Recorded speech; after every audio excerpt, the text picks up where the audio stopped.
What's up guys, welcome to the Chess Giant. This is Solomon Riddell, and today's video is really for you guys that want to have a solid opening advantage with the white pieces around move 10 or 15, but you don't necessarily have, or even want, to study hundreds upon hundreds of hours of opening theory. I mean, I personally really like the move e4, an aggressive option for white, but if you play the move e4, you have to be ready to hit the books hard. I mean, there's so many systems that we have to be prepared for, including the French defense, e5, Pirc, Scandinavian, Caro-Kann, the Sicilian, which is a whole different beast, the Alekhine and Nimzowitsch. There are so many systems here, and to really understand the move e4 in a deep way, it requires a ton of energy and time. So today I'm going to be showing you a very strong opening that is popular at the master and grandmaster level, but is easy to learn, and it starts off with the move d4, and really our setup works against whatever black plays, but we're going to be going over the move d5, and we now play the next move, bishop f4, and now we are in the London system in which we're looking to slowly develop the pieces and naturally develop the pieces and simply reach a solid position. After the move knight f6, or really no matter what black does, we're going to play e3 followed by knight f3, and if c5 is played, we don't need to worry. c5 is a very common idea for black looking to put pressure on the pawn on d4, but we're not going to take this pawn. If we take on c5, the bishop on f8 could develop with tempo. Instead, we're simply going to play knight bd2, and after knight c6, play c3. Really, c3 does two things. First off, it defends the pawn on d4, and it also protects the square on b4. The reason this is important is because we're wanting to bring our bishop on f1 to d3, and we don't want to allow black to play knight b4 attacking the bishop on d3. So we play c3. And after a move like bishop d6, we're not going to take this bishop, but simply play bishop g3. And this is completely okay. If bishop takes g3 is played, I really like this position for white, as we can take with the h-pawn, and now we have a very active rook attacking the pawn on h7. And after castling kingside, we can now play bishop d3, double attacking the pawn on h7. And if a move like h6, we'll continue with knight e5, and I like white's game here. So yeah guys, we're going to bring our bishop back to g3 in the case of bishop g6, and if bishop takes g3, take with the h-pawn. But assuming black doesn't do this and simply castles, we're now going to put our bishop on d3. Notice how well protected this bishop is by the pawn pyramid. We have a pawn pyramid from b2 to d4 all the way back to f2, and as you guys can see, this bishop on d3 is really strong in holding the position together as it controls the light squares. And now after the move queen e7, the key idea in the London system arrives, and that's this square on e5, guys. The square on e5 is crucial in this opening, as here black would love to play the move e5, breaking through, but now we're going to play knight e5.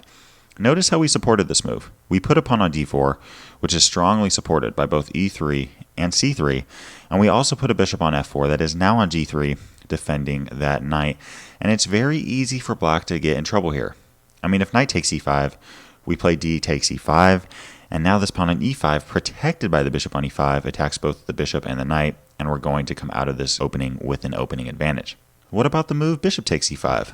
Well, if bishop takes e5, we're still going to take with the d-pawn, attacking the knight on f6, and after a move like knight e7, we're now going to push with f4. And as you guys can see, this pawn chain is very strong on e3, f4, and e5, supported by the bishop on d3 controlling the light squares. And if black tries to undermine this with f6, this is completely okay. We're going to play knight f3, and after f takes e5, play f takes e5. And guys, in most situations, I would really go against having double isolated pawns. What an isolated pawn is not having any other pawns that can protect it. Neither the pawn on e3 or e5 can be protected by another pawn right now, and on top of that they're doubled. But guys, what we get out of it is very worth it. This pawn on e5 is very strong, attacking both d6 and f6, and black has a very cramped and uncomfortable position, and there's really no easy way to attack this pawn on e5. I mean, rook f5 can't be played because we simply take the rook, and if the queen tries to attack it by playing queen d8 followed by queen c7, we now have this bishop takes h7 idea, and after king takes h7, play knight g5 with check, attacking the king. We're going to sweep our queen in to h5, and this game is pretty much over. What about a move like bishop d7? I mean, black might not want to take the knight on e5. What if black just continues to develop? Well, we're now going to further support the knight on e5 by playing f4, and then after a move like rook a c8, play bishop h4. Nice idea in this opening, pinning the knight on f6, and after a move like c4, play bishop c2. And honestly, guys, I just think that white has a pretty clear advantage here. So guys, we just went over a few options. I mean, knight takes e5 just runs into d takes e5 and we win a piece. Bishop takes e5 does give white potentially double isolated pawns, but it's very worth it for white as white has a huge space advantage right in the center of the board. And if black just ignores the knight on e5 and plays a move like bishop d7, we're going to play f4 and bishop h4, and white has a clearly better game. So what do I recommend black play here? Well, I think the best move for black is actually knight d7, looking to attack the knight on e5. And against knight d7, we're going to again continue with our f4 idea, just simply supporting the knight. And again, I think the best move for black is to not take this knight on e5. I think if a move like knight takes e5, we can now take with f takes e5, and if bishop c7, we can castle. And white has a very active game here with a strong bishop and a strong queen, a strong rook attacking f7. Black is very uncomfortable. So I think the best move is f6, attacking the knight and forcing the knight to either take a piece or run back. And here I recommend taking the knight on c6, giving black the double pawns, castling kingside, and white has a solid game here. One thing that I quickly want to go over before finishing this video is the move queen b6. As you guys can remember, we went over knight bd2 here. We're going to continue with c3, bishop d3, castle kingside, and white has a nice game. But what if black plays the move queen b6? Has black debunked the London system? Well, guys, we're not going to play a passive move like queen c1 or b3 or even let the pawn hang. We're going to play rook b1. Just defend the pawn and also eyeing the queen on b6. You never know when things are going to break open, and it never hurts to have a rook pointed towards the opponent's king or queen. And after a move like knight c6, we're again going to form our pyramid with c3. Notice again we have b2, c3, d4, e3, and f2. And after a move like bishop d7, we're going to play bishop d3.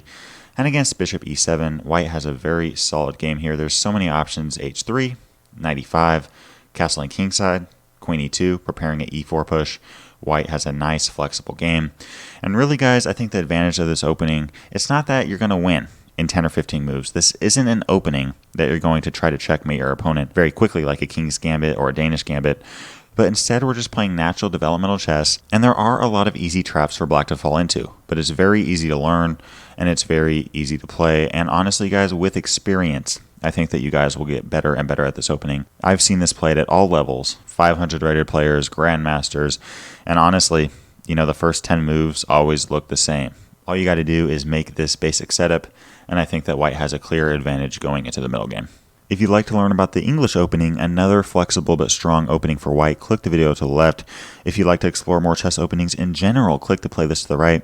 Leave a comment to let me know what other videos you'd like to see covered on this channel. And as always, I appreciate you guys a ton. Thanks for watching. Peace.